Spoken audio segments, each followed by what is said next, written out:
The ruble has fallen so much for several reasons. First of all, this is a direct consequence of Russia's war against Ukraine. Western sanctions, a budget deficit of almost 3 trillion rubles, and escape of business. The fall was also accelerated by Prigozhin's rebellion. The already weak confidence of citizens in the currency was undermined even more, and those who had savings in rubles hurriedly converted them into foreign currency. And the Russian government could stop the depreciation of the ruble, but it turns out that it is not profitable for it.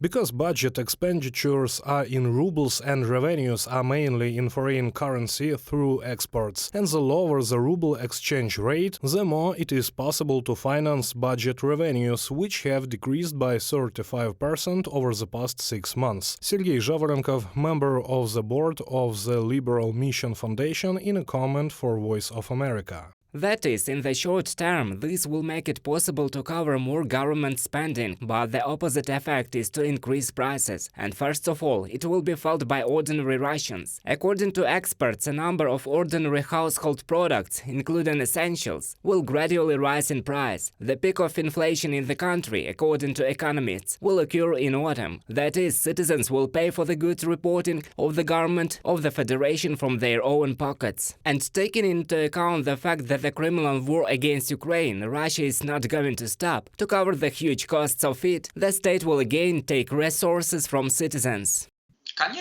Of course, the Russian government will have to cut some expenses, because miracles do not happen. Now, in short, all expenses will be cut, except for the war and except for the internal security forces, because Putin cannot afford to work only for the war. Therefore, he will also increase the cost of his protection, and all other expenses will decrease. The imperial policy and the tactic consent of the people led to the fact that Russia literally lost years of development.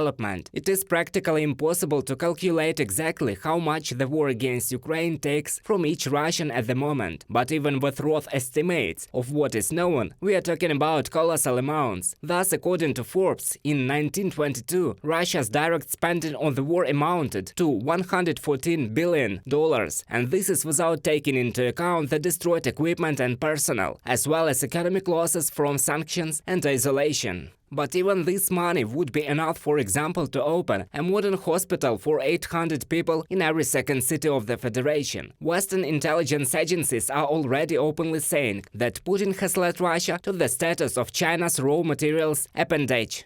Putin's war has already turned out to be a strategic failure for Russia. Its military weaknesses have been exposed. Its economy suffered greatly for years to come. Its future as a junior partner and economic colony of China is determined by Putin's mistakes. Its revanchist ambitions are stifled by NATO, which is getting bigger and stronger. William Burns, director of the Central Intelligence Agency, from the Washington Post. According to the report of the European Commission, the sanctions imposed on Moscow have undermined the industrial and technological potential of the Federation. Since the start of Russia's full-scale war against Ukraine, trade between the European Union and Moscow has fallen by 150 billion euros, and according to Brussels, the losses of the Russian economy from sanctions will only increase. Reported by Roman Smoler, Danilo Kobza, UATV News.